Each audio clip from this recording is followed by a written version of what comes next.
Oke ya, halo teman-teman. Ya, masih seputar belajar 1% tiap hari. Kemarin kita belajar soal cognitive bias yang mengajarkan tentang tinggi ego justru akan menjadi bumerang buat sendiri dan itu bahaya banget buat dijadiin standar hidup. Nah, di episode ini kali gue akan masih lanjut belajar 1% setiap hari. Topik yang mau kita bahas yaitu tentang time blocking. Mungkin teman-teman udah pernah tahu ya, ada nggak tahu time blocking. Jadi ini masih seputar meningkatkan atau mengupgrade diri agar lebih baik dari hari kemarin. Jadi gue tuh kadang suka mikir ya, kenapa sih waktu tuh terasa cepet banget. Kayak baru bangun, tau-tau udah sore, baru ngerjain satu hal, tau-tau udah malam. Baru mau mulai sesuatu, udah besok lagi. Padahal waktu kecil, satu hari tuh rasanya panjang banget.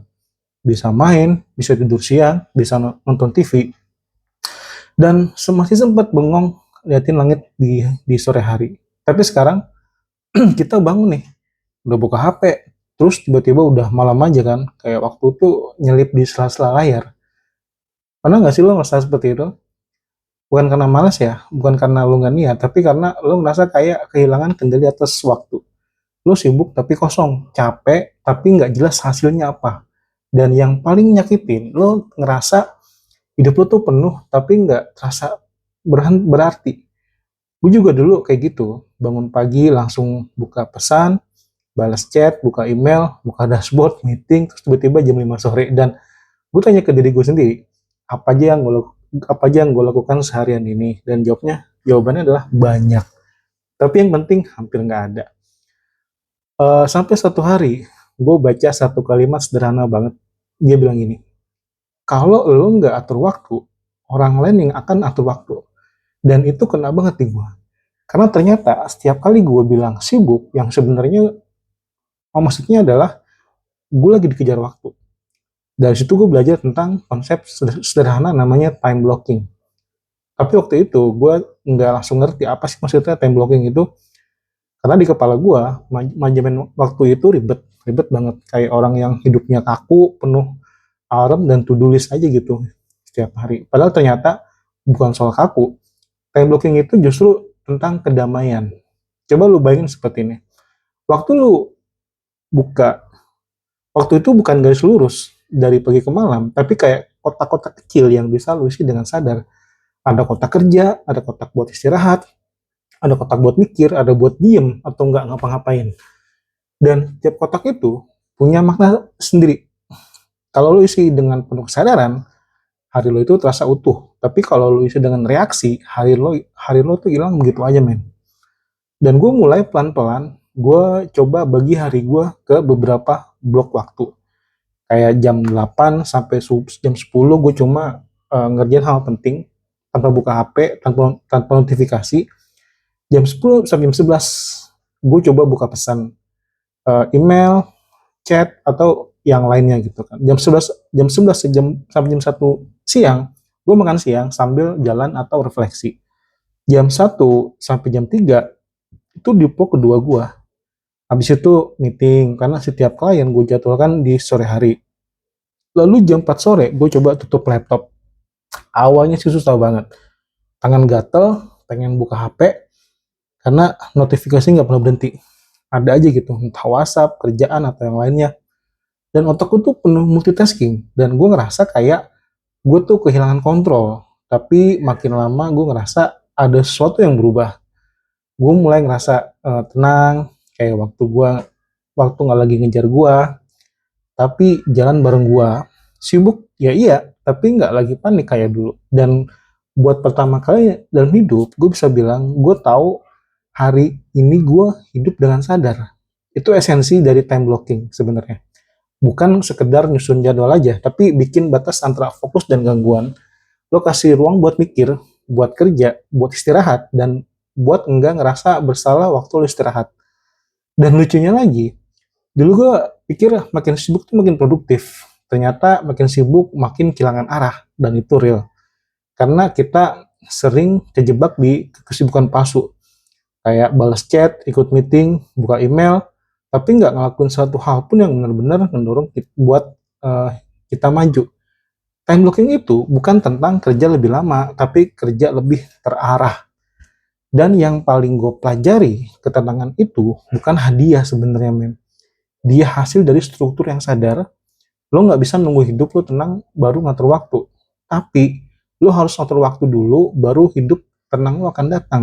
Itu akan cepet.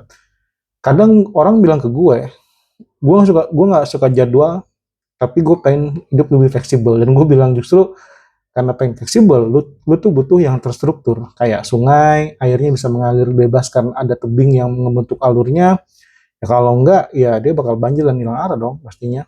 Dan juga lo harus tahu, kalau struktur itu bukan penjara, tapi dia pelindung buat lo lebih fokus lagi dalam menyelesaikan pekerjaan lo. Dan satu hal yang gue pelajari waktu mulai adalah istirahat juga harus diblok. Karena kalau enggak, lo bakal istirahat di sela-sela kerja dan sela-sela istirahat. Dan maksudnya dan kerja di sela-sela istirahat. Akhirnya dua-duanya jadi setengah-setengah dan ini calon kegagalan. Coba deh blok waktu buat nggak ngapa-ngapain, buat jalan sore, buat duduk, buat diem, karena produktivitas yang sebenarnya bukan tentang terus jalan, tapi tentang tahu waktu kapan harus berhenti. Gue ingat satu sore gue duduk di depan rumah ya. Biasanya jam segitu gue masih di depan laptop, tapi kali itu gue paksa buat diem aja gitu.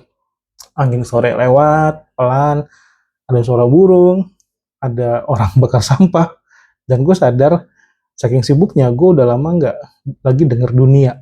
Itu momen kecil, tapi gue ngerasa kayak gue balik jadi manusia lagi.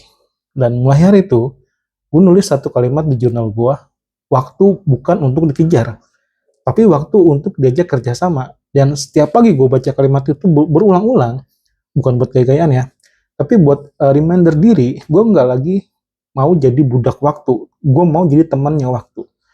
Jadi kalau hari ini lo ngerasa waktu kayak musuh, mungkin lo cuman belum pernah ngajak dia ngobrol aja. Coba deh, mungkin dari hal kecil kayak pagi lo jangan langsung buka HP. Ambil waktu lo 10 menit buat mikir apa hal penting yang mau lakukan di hari itu. Blok 1 jam penuh buat itu aja coba. Selesai atau nggak selesai ya nggak masalah. Karena yang penting lo hadir penuh di situ. Karena kalau lo bisa hadir penuh dalam 1 jam, itu lebih berharga daripada 8 jam yang setengah sadar.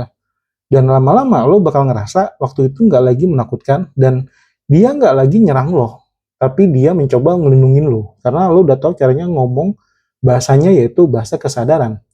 Dan lo tau nggak yang paling aneh apa? Begitu gue mulai ngatur waktu, gue malah dapat lebih banyak ruang kosong. Waktu buat anak, waktu buat sendiri, waktu buat bernafas bahkan.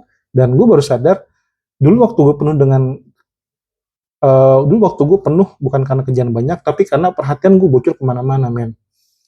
Dan sekarang setiap malam gue sebelum tidur, gue nggak lagi tanya apa yang udah gue lakukan, apa yang udah gue lakuin, tapi gue tanya apa yang udah hadir penuh di hal yang penting hari ini. Kalau jawaban iya, gue bisa tidur tenang.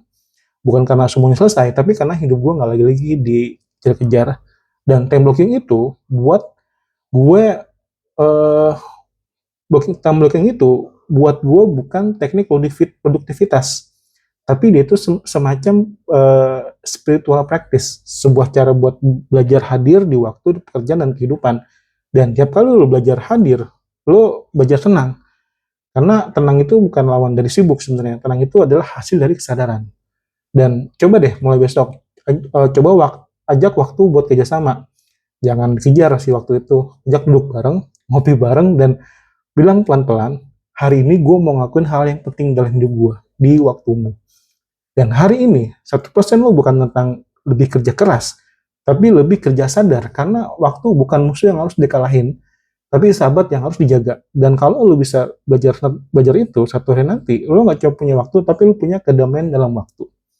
Oke?